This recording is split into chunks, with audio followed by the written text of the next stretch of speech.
tenemos, como aquí no solamente hablamos de la actualidad, también de la historia política, un segmento sobre Balaguer, si era el más patriota.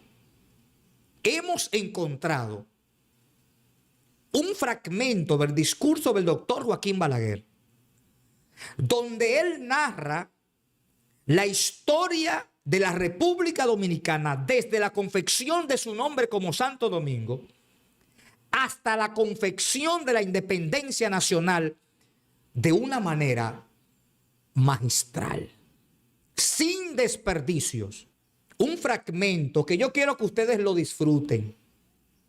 El doctor Joaquín Balaguer, que es un personaje histórico de la República Dominicana, que yo tengo mis reservas en cuanto a su forma de gobernar, que estoy en desacuerdo en cómo manejó su gobierno en los 12 años que les tocó los 3 periodos, porque sabemos aquí todas las persecuciones que se llevaron a cabo. Sin embargo, eso no quita que uno tenga que ver las cosas hoy con objetividad sobre lo que es ser un dominicano patriótico. Yo creo sin lugar a dudas que el doctor Balaguer, después de ser yo creo que el mejor orador que ha tenido la República Dominicana y uno de los hombres más inteligentes que ha tenido la República Dominicana, también debe recibir el título de uno de los patriotas más grandes que ha tenido la República Dominicana, porque sus palabras y sus hechos así lo demuestran. Entonces les aclaro, tampoco no soy balagrista, por si acaso. Bueno, porque de una vez empiezan a decir, no, este es reformista, este es PRDista, este es PRMista, este es de la Fuerza del Pueblo, este es del PLD. Nada de eso, señores. Sencillamente que no me gusta perder la objetividad en las cosas. Y yo creo que aquí la mayoría tiene o está de acuerdo en que el doctor Joaquín Balaguer, a pesar de sus falencias en sus gobiernos, la corrupción y todo eso, el tema de ser patriótico, ahí hay que darle su mérito. Ahí hay que darle su mérito. Entonces quiero compartirles, ya para antes de terminar, que ustedes escuchen los fragmentos del doctor Joaquín Balaguer.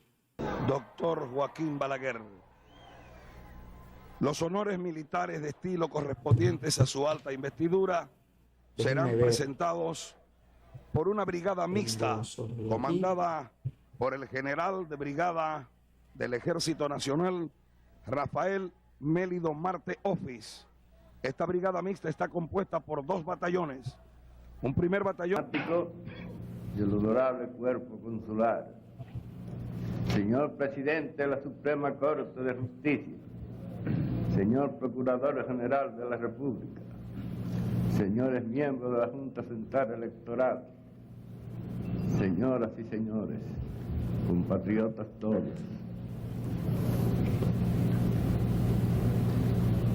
La reunión de esta asamblea, convocada al tenor del artículo 55 de la Constitución de la República, para recibir el mensaje que el Poder Ejecutivo debe rendir cada año a ambas cámaras legislativas, coincide en esta oportunidad con las conmemoraciones del sesquicentenario de nuestra independencia. Entre las incongruencias que tenemos, consagradas por la historia y convertidas ya en dogmas de la vida dominicana, se encuentran la del nombre que se dio finalmente a nuestro país y la de la fecha que se escogió como la de la incorporación de nuestro país al concierto de las naciones de América, que reconocemos hoy como Estados soberanos.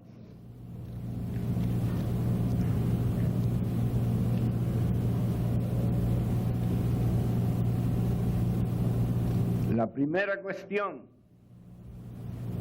la del nombre que se dio finalmente a nuestro país, carece de importancia, porque en ninguna forma puede incidir sobre el destino de nuestra nación, ni sobre la suerte de los que figuramos como hijos o como ciudadanos de ella.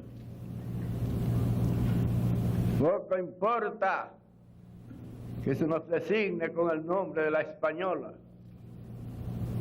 que fue el nombre con que nos bautizó el propio descubridor de América, o la Hispaniola, como nos continúan llamando algunos geógrafos e historiadores extranjeros, o que se nos designe por último con el nombre histórico de Santo Domingo, que fue el nombre con que fuimos durante varios siglos conocidos en Europa y en otros continentes, y el nombre con que aparecemos en el Tratado de Ryswick, en el de Basilea y en el de Aranjuez, concertados entre España y Francia. La segunda cuestión, en cambio, sí tiene importancia no solamente histórica, sino también política. Nuestro país, al igual que toda América, inició después del descubrimiento una nueva etapa histórica.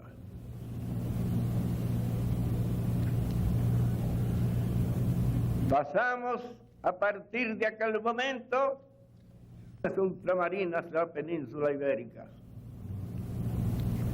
En esa situación pasamos varios siglos. El primer cambio de importancia en el estatus de la isla ante el derecho internacional se efectúa en 1697, fecha en que se suscribió el Tratado de Ryswick, concertado entre España y Francia, y en virtud del cual la primera concedió a la segunda la parte occidental de la isla. Los límites entre las dos partes de la isla o entre las dos colonias quedaron definidos en el Tratado de Aranjuez de 1730. El segundo cambio de importancia se registra en 1795, fecha en que se suscribe el Tratado de Basilea, mediante el cual España cede también a Francia la parte oriental de la isla, que queda así políticamente unificada. Como se ve, según ha dicho un español integérrimo, don Marcelino Menéndez y Pelayo, en su introducción a la historia de la poesía hispanoamericana, publicada precisamente para conmemorar el 4º centenario del descubrimiento de América, nuestro país fue vendido en ambas ocasiones como un hato de bestias, porque las autoridades españolas de la época, continúa diciendo el insigne polígrafo, solo se acordaron de Santo Domingo para reivindicaciones inoportunas y tardías.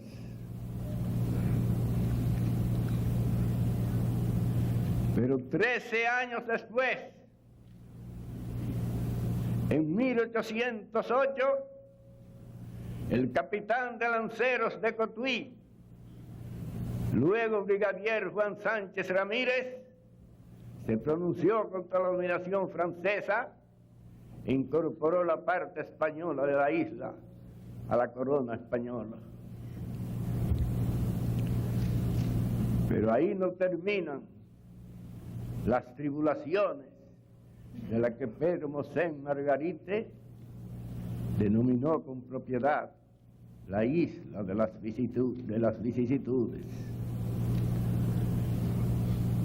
En 1822, Haití, que se había convertido en un estado independiente tras la rebelión de los esclavos traídos del Dahomey en el África Occidental, invadió la parte española de la isla con fuertes contingentes militares. La crueldad de los nuevos señores llegó hasta el grado de que el emperador Dessalines, Orondo, dentro de su uniforme lleno de colorines como el plumaje de un guacamayo, solía repetir al oír a los habitantes de la parte del este esta frase despóticamente despreciativa: solo existiréis mientras mi clemencia se digne conservaros.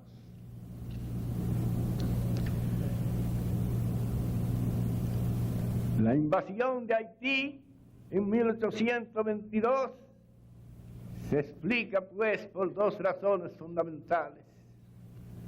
Primero, porque Haití, raza eminentemente prolífica, había duplicado varias veces la población de la parte oriental de la isla. Y segundo, porque Haití poseía además un numeroso parque de guerra, fruto de la fuga o de la evacuación precipitada del territorio insular por los poderosos ejércitos de Rochambeau y de Leclerc, esposo de Paulina Bonaparte.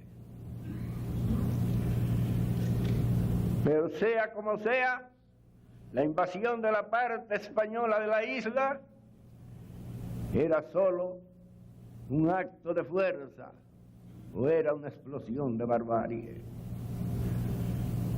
Los habitantes de la parte del este nunca mostraron la menor intención de integrarse a Haití para unificar a la isla bajo la bandera haitiana. Siempre que los criollos descendientes de españoles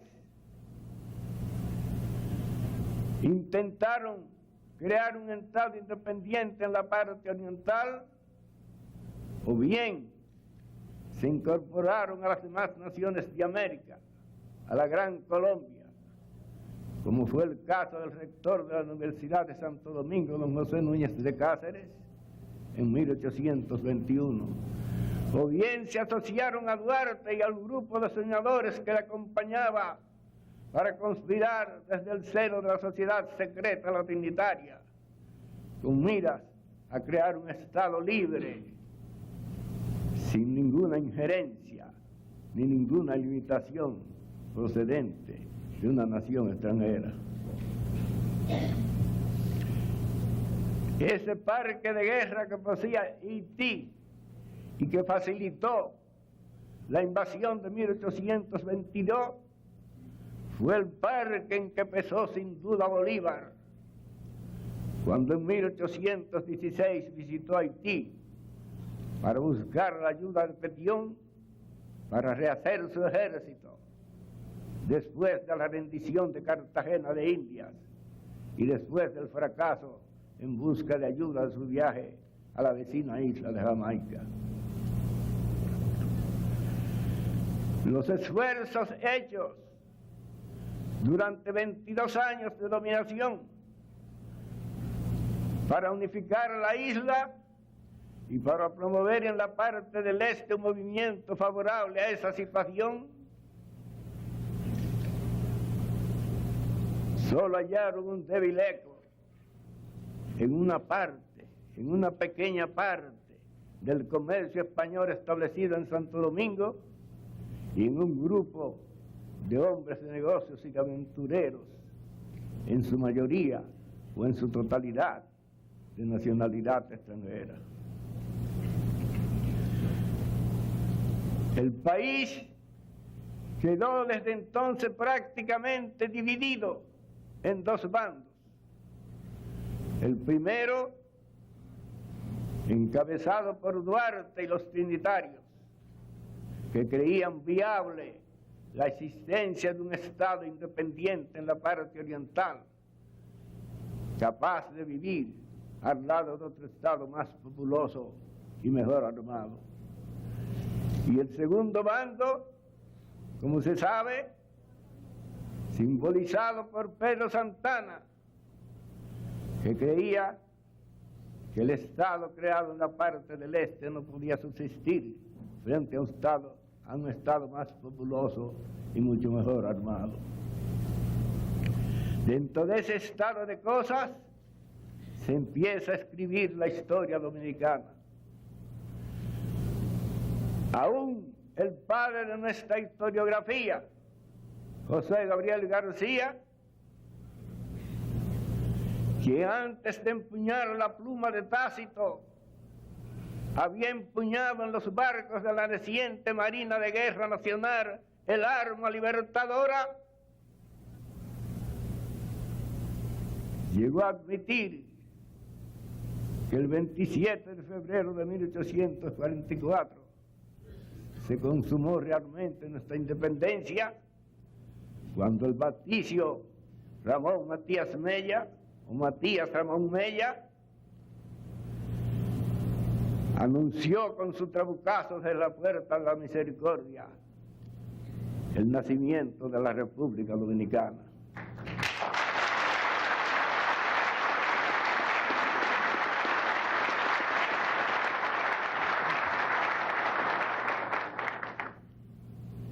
Por todo lo que antes he dicho, sumamente resumido, tanto porque el tema es muy lato, como por la brevedad del tiempo de que dispongo, me permito lanzar desde esta tribuna y en esta ocasión solemne la idea de que se considere el sesquicentenario de nuestra independencia, que se celebra hoy, no como el sesquicentenario de la independencia nacional, sino como el sesquicentenario de la separación de la isla en dos nacionalidades distintas.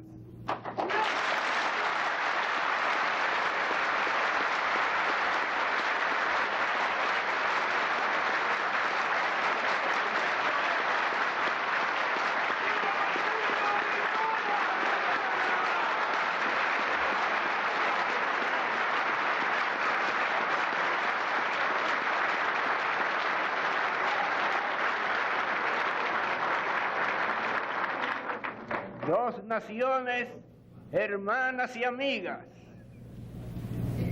rindiendo culto y adoración a los mismos principios y a los mismos dioses, pero en altares diferentes.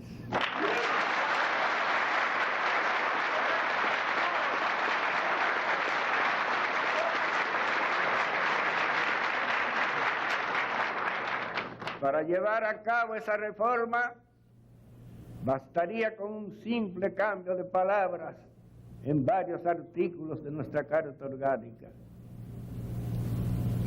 No había que introducir cambios en nuestro calendario patriótico.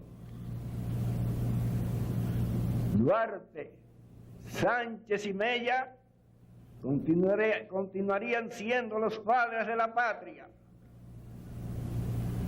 La Trinitaria, la cuna de nuestra emancipación, y el himno compuesto por el maestro José Reyes y por el maestro Emilio Prudón, continuaría siendo la voz de guerra.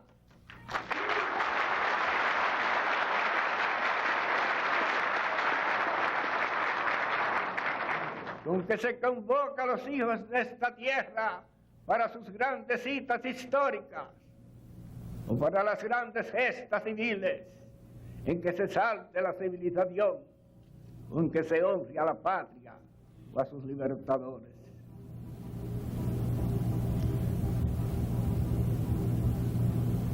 Podría aprovecharse para la realización de esta reforma, si cuenta con un consenso nacional,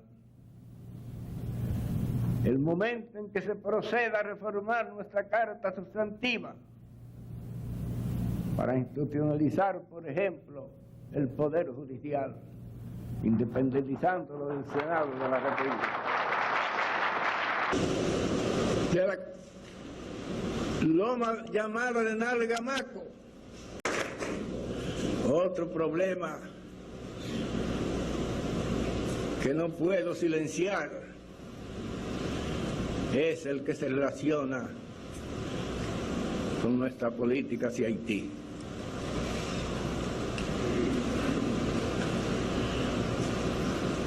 Creo que las dos naciones, arrinconadas en una sola isla de apenas 78.000 kilómetros cuadrados,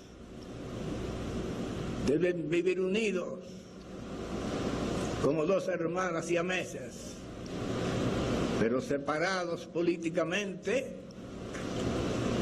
porque somos dos etnias distintas.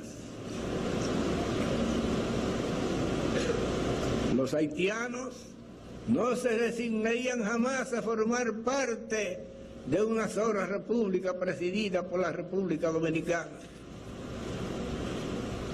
Todos ellos son nacionalistas, rabiosamente nacionalistas.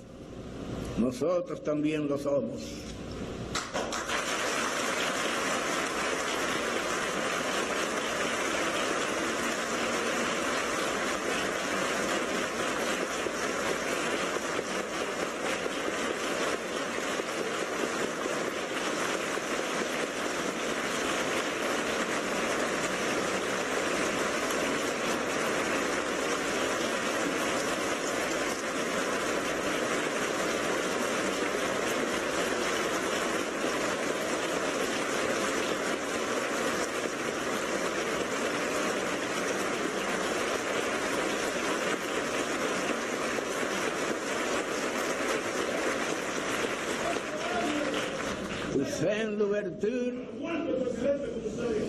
Toussaint Louverture murió de frío y de tristeza en el fuerte de Yo,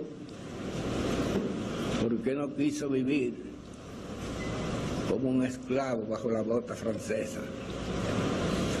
Duarte murió también en el destierro, porque se opuso siempre a la fórmula haitiana de la una indivisible.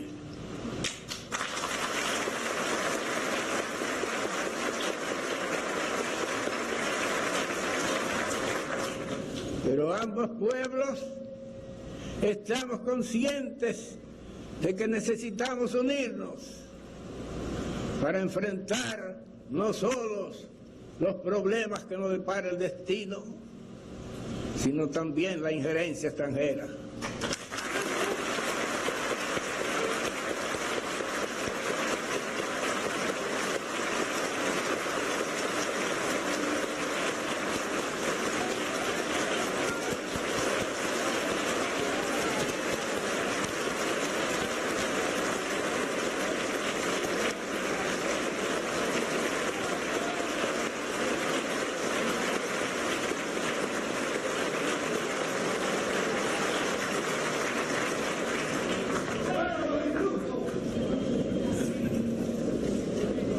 Soy pues partidario de una estrecha unión con Haití en el comercio, en el desarrollo económico, en los planes relacionados con la salud y con la educación, y sobre todo con los planes que se relacionan con la supervivencia de nuestros dos países desde el punto de vista ecológico. Somos tan celosos de la conservación de las tierras de Haití, de la conservación de su foresta, como somos celosos de la conservación de la nuestra. En días recientes le anoté a un distinguido funcionario haitiano que me visitó en el Palacio Nacional que yo me había preocupado por la conservación de los recursos de Haití, de los recursos naturales de la nación haitiana, que como prueba de ello le podía citar el caso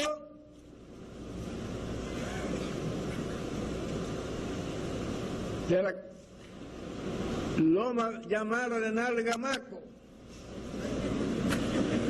donde nace el Artibonito, un río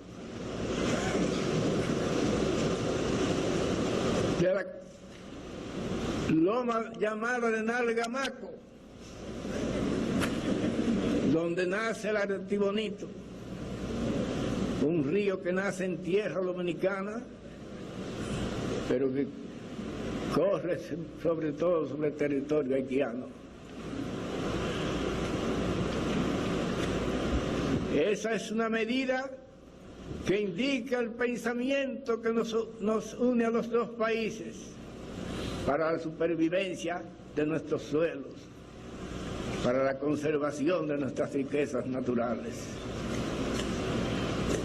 Próximamente nos encontraremos el presidente Preval y quien habla, y buscaremos la manera de unir más a nuestros dos países, de hacer que sus relaciones sean en lo sucesivos eminentemente pacíficas y eminentemente fraternales.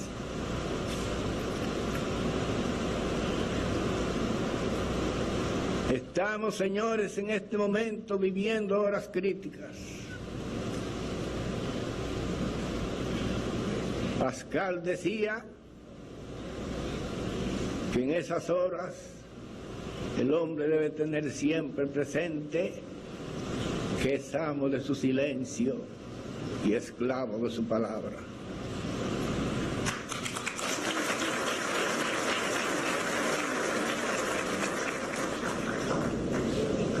Voy por eso a omitir muchas declaraciones que serían en este momento oportunas. Pero quiero, coincidente con el pensamiento de Pascal, reservar mis palabras finales para rendir un tributo en esta fecha histórica a los creadores de nuestra nacionalidad. Este tributo, dada la hora crítica en que vivimos, no debe simplemente consistir en loas a su gloria, sino en un juramento de todos los dominicanos de que nos mantendremos leales a sus principios, a los principios por los cuales cada uno de ellos luchó, y luchó hasta morir con el pensamiento puesto en Dios, puesto en la patria y puesto en la libertad.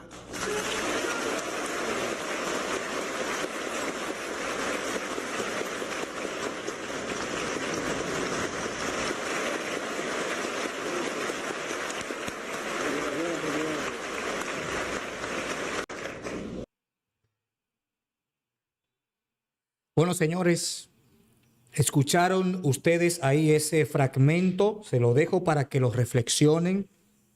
Primero, en el primer corte que vieron, el doctor Balaguer resume cómo del nombre Santo Domingo a la independencia nacional, y luego deja claramente un mensaje para los dominicanos de que, y hay unas palabras ahí que menciona el doctor Balaguer, que yo solo se las voy a dejar para que ustedes las recuerden. Dijo, dos naciones rindiendo culto al mismo Dios en dos altares diferentes. Yo creo que eso definitivamente refleja la carga simbólica entre Haití y República Dominicana, pero con esto Balaguer apunta claramente a que sí, nosotros compartimos la isla, tenemos similitudes culturales, históricas, religiosas, pero realmente, eso no significa que no estemos profundamente divididos cuando habla de los altares. Entonces, hay otra parte cuando habla del himno nacional. Él dice que el himno nacional es la voz de la guerra. Porque particularmente la primera estrofa del himno nacional lo dice: quisqueyanos valientes alcemos nuestro canto con viva emoción, y del mundo a la faz ostentemos nuestro invicto glorioso pendón. Porque el himno nacional evoca libertad, evoca soberanía y la defensa de la patria.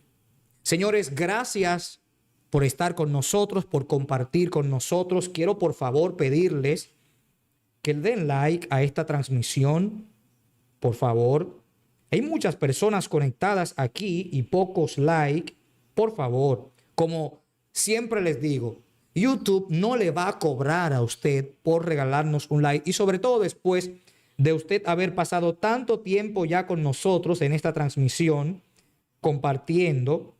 Así que muchas gracias a todos los que han dejado sus comentarios. Gracias por estar con nosotros. Siempre leemos sus comentarios. Todos los comentarios los leemos. Respondemos a algunos, no lo podemos contestar todos, pero leemos sus comentarios, señores. Gracias por el apoyo que ustedes nos han brindado. Si no está conectado, si no está suscrito a este canal, por favor suscríbase. Si le gusta la historia política, discursos como estos, tenemos muchísimos por ahí, suscríbase, active la campanita. Estamos haciendo videos con análisis de actualidad nacional y también hablamos de historia política. Me encanta la historia política de nuestro país, porque desde pequeño yo siempre he sido un amante del tema político, y pues eso hace que me guste hablar de la política, aunque estamos defraudados, pero hay que seguir luchando por la patria. Así que muchas gracias, señores, por estar con nosotros, por compartir con nosotros. Para nosotros es un honor, un privilegio que ustedes nos dediquen de su tiempo para estar aquí y compartir en este espacio. Así que gracias, pásenla bien, cuídense y ya nos vemos en lo adelante, señores, con más informaciones. Muchas gracias a todos. Pásenla bien.